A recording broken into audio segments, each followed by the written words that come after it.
جنگ ستمبر 1965 کے پس منظر میں لکھا ہوا ایک شاہکار ناول BRB بہتی رہے گی، جس میں پاک بھارت جنگ کے واللاحظ واقعات شامل ہیں۔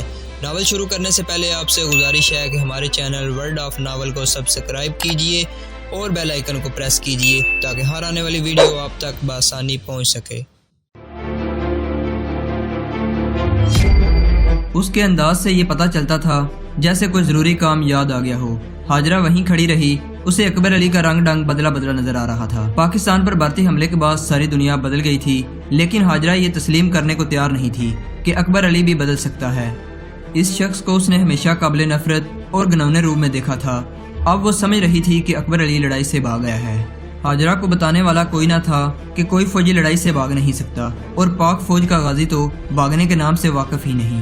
ہاجرہ کو یہ بھی علم نہیں تھا کہ محاذوں پر پاک فوج کے کمانڈروں کے لیے یہ مسئلہ نہیں کہ جوانوں کو لڑائیں کیسے، بلکہ مشکل یہ پیش آ رہی ہے کہ انہیں لڑنے سے روکیں کیسے۔ مثلا لاہور کی دفاعی لائن BRB کا اس طرف کا کنارہ تھا، مگر پاک فوج کے جوان نہر پھلانگ کر دشمن سے دست بدست لڑنے کے لیے منہ زور ہوئے جا رہے تھے۔ صوبیدار اکبر علی نے تمام تر سروس ملٹری پولیس میں کی تھی۔ وہ دوسری جنگ عظیم میں لانس نائک کے عہدے پر بریگیڈ کی انٹیلیجنس سیکشن میں رہا تھا، اور اس نے برما فرنٹ پر پرخطر حالات میں بڑی قیمتی رپورٹیں فراہم کی تھیں۔ پاک فوج میں وہ صوبیداری کے عہدے تک پہنچا تھا، اور جنگ ستمبر شروع ہونے سے پہلے ہی پینشن پر آ گیا تھا۔ وہ انٹیلیجنس کا انسٹرکٹر رہ چکا تھا۔ ایوان شریف پر بھارتی گولہ باری کے تیسرے چوتھے روز اسے فوج میں واپس بلا لیا گیا تھا۔ بھارت نے لاہور پر حملہ کر دیا تو یکے بعد دیگر بھارتی طیارے دہونکل اور حوالی اسٹیشنوں پر حملہ کر گئے۔ پھر اسی علاقے میں ایک اور ہوائی حملہ ہوا۔ جب بھی دشمن کا ہوائی حملہ ہوتا تھا، کوئی نہ کوئی مال گاڑی اسی علاقے سے گزر رہی ہوتی تھی۔ یہ اس امر کا ثبوت تھا کہ اس علاقے میں بھارت کے جاسوس سرگرم عمل ہیں۔ وزیرآباد بڑا ہی حساس اور نازک مقام بن گیا تھا۔ صوبیدار اکبر علی کو بھارتی جاسوسوں کی سراغ ثانی کے لیے وزیرآباد بھیج دیا گیا تھا۔ یہ بھی اطلاع ملی تھی کہ جنگ کی دوسری رات بھارت نے پیراشوٹوں کے ذریعے 2-3 جاسوس یا تحریب کار وزیرآباد کے علاقے میں اتارے ہیں۔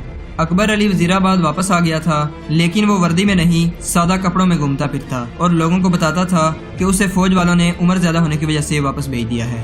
اکبر علی کو اچھی طرح معلوم تھا کہ وہ کس قدر خطرناک اور اہم ترین محاذ پر لڑ رہا ہے۔ وہ اپنے مد مقابل کو بھی خوب جانتا تھا، جو جلندھر میں بیٹھا ہوا وزیرآباد میں پھیلے ہوئے جاسوسوں کو لمحہ بلمحہ ہدایات دے رہا تھا اور ان کی رپورٹیں سن رہا تھا۔ جلندھر کی سرگوشیاں وزیرآباد میں سنائی دے رہی تھیں اور وزیرآباد کی آواز جلندھر میں پہنچ رہی تھی۔ ان آوازوں کو سننے والے نہیں سمجھ سکتے تھے کہ کوئی کسی کو کیا کہہ رہا ہے۔ یہ باتیں خفیہ زبان کوڈ میں ہوتی تھیں۔ Colonel PC Gupta Indian army intelligence کا بڑا افسر تھا۔ دوسری جنگ عظیم میں وہ بٹالین انٹیلیجنس سیکشن میں نائک تھا۔ صوبیدار اکبر علی بھی اسی بٹالین میں لانس نائک تھا اور گپتا کے ساتھ بریگیڈ انٹیلیجنس میں کام کیا کرتا تھا۔ اس وقت دونوں کی سروس ابھی 3-4 برس تھی۔ آج صوبیدار اکبر علی کو اپنی انٹیلیجنس کے زور پر علم ہو گیا تھا کہ اس کا مد مقابل اس کا پرانا ساتھی گپتا ہے، جو اس وقت نائک ہوا کرتا تھا اور آج کل کرنل ہے۔ دوسری جنگ عظیم میں گپتا نے برما فرنٹ پر بریگیڈ انٹیلیجنس میں برطانوی افسروں کے ساتھ کام کیا کرتا تھا۔ اس نے وہ ڈنگ سیکھ لیے تھے جو انڈین آرمی میں کم ہی کسی نے سیکھے ہوں گے۔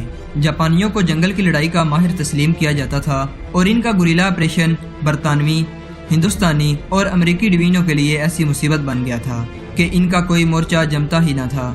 چھوٹے چھوٹے قدبت والے جاپانی سپاہی چوہوں کی طرح جنگل میں رینگتے اتحاد فوج کے اگلے مورچوں کے پیچھے آ جاتے اور ان کا بے تحاشا نقصان کر کے جنگل میں غائب ہو جاتے تھے۔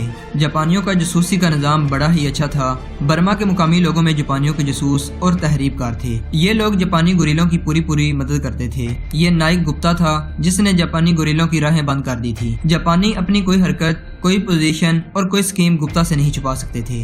ایک اس لیے وہ ناڈر تھا اور جان پر کھیل کر دور آگے نکل جایا کرتا تھا، دوسرے اس لیے کہ وہ غیر معمولی طور پر ذہین تھا۔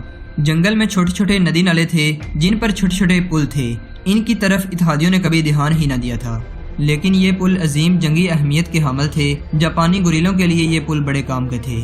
ان پلوں کے علاوہ گپتا نے جاپانیوں کا مواصلاتی اور رسد و رسائل کا نظام بھی دیکھ لیا تھا۔